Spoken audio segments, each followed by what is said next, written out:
Hey guys, welcome back to my channel, welcome back to Tapshi Tech and Reviews. In today's video, let's see how to unpair your Meta sunglasses from your phone.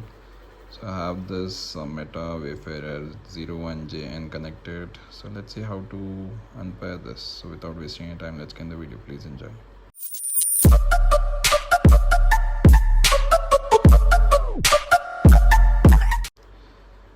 So I have this sunglass connected to my phone. So let's quickly see how to unpair this.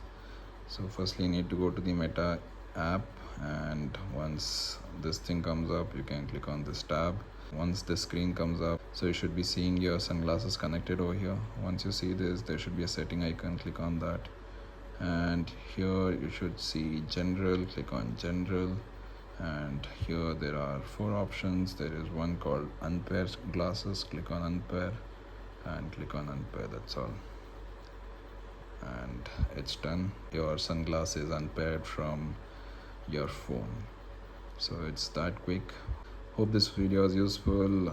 That's all in the video. If you like the video, please do the like button, subscribe, comment. Let's catch you in next video. Until then, see you. Bye.